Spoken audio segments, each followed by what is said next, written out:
Shri Vinayak marble granite and tiles.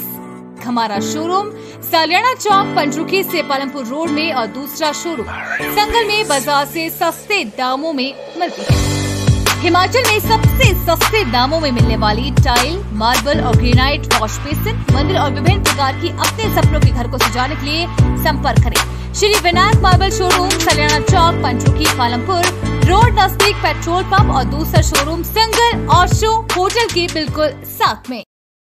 नेता प्रतिपक्ष जयराम ठाकुर बताएं, पूर्व में करोड़ों की प्रॉपर्टी को लीज पर क्यों दिया?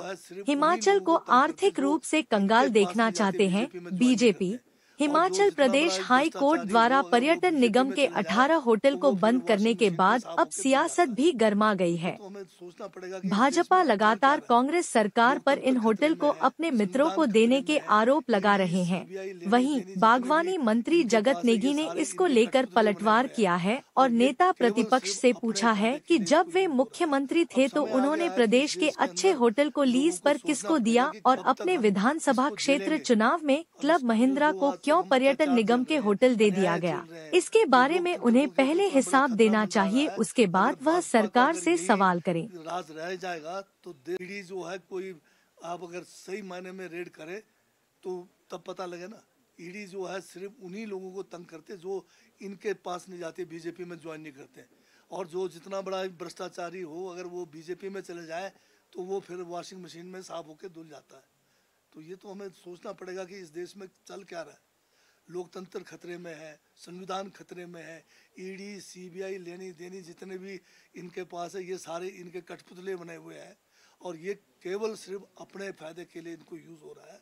अब समय आ गया है कि इस देश के अंदर लोगों को सोचना पड़ेगा कि कब तक हम इसको झेलेंगे। अब इसको जो आज तक हम अत्याचार झेल रहे हैं, अन्याय झेल रहे हैं, जो लोकतंत्र को के ऊपर इतना बड़ा खतरा मंडरा रहा है, अगर भाजपा का अगर यही राज रह जाएगा तो देश हिंदुस्तान जो है कश्मीर से कन्याकुमारी तक एक नहीं रहने वाला। आज मणिपुर में आप देख रहे हैं कि वहाँ के हालात देखिए, वहाँ पर जो है ऐसे हालात जो है राजा महाराजों के ज़माने में भी नहीं होता था कि जो है महिलाओं को निर्वस्त्र करके पूरे के पूरे गलियों में घुमाया जाए। आज तक कभी सुना नहीं था, ये भाजपा के राज में हुआ है। आज जो लोग हैं उग्र हो रहे हैं। आज जम्मू कश्मीर के लोग जो है 370 हटाने के बाद क्या ये लोग खुश हैं? आपने वादा किया था इनको राज्य का दर्जा देने के लिए। आज जो है आपके लेह लद्दाख से लोग पैदल दिल्ली पहुंच रहे हैं, पर दिल्ली में भी आप इनकी बात नहीं सुन रहे। जो अगर इस तरह से अगर नीचे ऊपर चारों तरफ हाहाकार मचा हुआ है, ये देश की एकता और अखंडता के लिए खतरा है भाजपा। बिल्कुल 2 साल का, क्योंकि आप जानते हैं कि हम एक बहुत बड़े खतरे से, लोकतांत्रिक खतरे से, संविधान के खतरे से उभर के आए। हमें खुशी इस बात का भी मनाना चाहिए सबको मिलकर कि जो चुनाव के द्वारा चुनी हुई सरकार को, लोकतांत्रिक तरीके से चुनी हुई सरकार को भाजपा जो है गिराने में सफल नहीं हुआ। बेशक उन्होंने अरबों रुपए इसमें झोंक दिए, इसमें जो है हर प्रकार का प्रलोभन दिया गया, दल बदल के कानून को दरकिनारे किया गया। ये भी एक जो है खुशी का मौका है कि लोकतंत्र बचा है। बाकी जो हमारी उपलब्धियां हैं वो तो हम आपके सामने गिनाते रहते हैं, नहीं है। चाहे हमारे नड्डा जी हैं, चाहे हमारे अपने जयराम जी हैं, ये हिमाचल को बदनाम करने में लगे हुए, जहाँ भी जा रहे हैं बदनाम कर रहे हैं और हमारी स्कीमों को ही ये आगे लागू कर रहे हैं। ये जो महिलाओं को जो हमने सम्मान राशि है, क्यों इन्होंने हरियाणा में लागू किया, क्यों झारखंड में, क्यों महाराष्ट्र में कर रहे हैं। और ओपीएस का इन्होंने जो है एक बीच का रास्ता निकाल दिया। एनपीएस और ओपीएस का बीच का रास्ता क्यों निकाल रहे हैं? इसका मतलब एनपीएस में कहीं ना कहीं जो नई पेंशन योजना है उसमें खामियां हैं, इसलिए वो अब ओपीएस को डायरेक्ट लाने के बजाय अब वो जो बीच का रास्ता निकाल रहे हैं। तो ये लोग जो है हिमाचल को हर तरह से बदनाम करके हिमाचल की सरकार को जो है कि जो है लोकतांत्रिक चुनी हुई सरकार को गिराने के लिए लगे हुए हैं। भाजपा का यही काम है और कुछ काम नहीं है।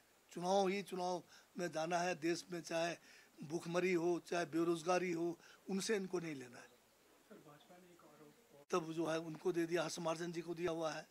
आज का हर्षमार्जन जी कहते हैं सरकार गिरेगी और जयराम जी कहते हैं सरकार कंगाल हो जाएगी।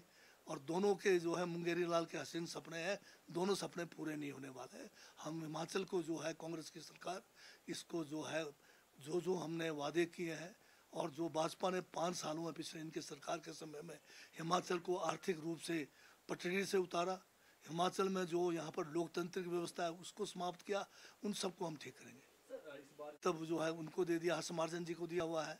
आज का हर्षमार्जन जी कहते हैं यूनिवर्सल कार्टन का भी जो है भाजपा वाले विरोध करते रहे। इनके कई माननीय विधायक मेरे पास आए और कहा कि इस बार इस यूनिवर्सल कार्टन को मत आप लागू करो, क्योंकि पुराने कार्टन बहुत पड़े हुए हैं। ये लोग हैं चिंता कर रहे हैं बड़े बड़े फैक्ट्री वालों की। और हमने कहा कि नहीं, हमने फैसला किया है कि हम जो है यूनिवर्सल कार्टन लागू करेंगे। और इन्होंने धमकियां भी दी थी कुछ लोगों ने कि भाई करोगे तो यहाँ पर मार्केट में सेब ही नहीं खरीदा जाएगा। उसके बावजूद हमने एचपीएमसी को शुरुआती दिनों में हमने यूनिवर्सल कार्टन ला के जगह जगह पे सेल सेंटरों में रखा, ताकि एक कॉन्फिडेंस बिल्डअप हो फार्मर्स में। और उसके बाद जो है यूनिवर्सल कार्टन बढ़िया चला। जहाँ ये 35-35 किलो जो है एक उसमें टेलीस्कोपिक में लेते थे और रेट देते थे वो 20-25-20 किलो का, वो प्रथा बंद हुई है।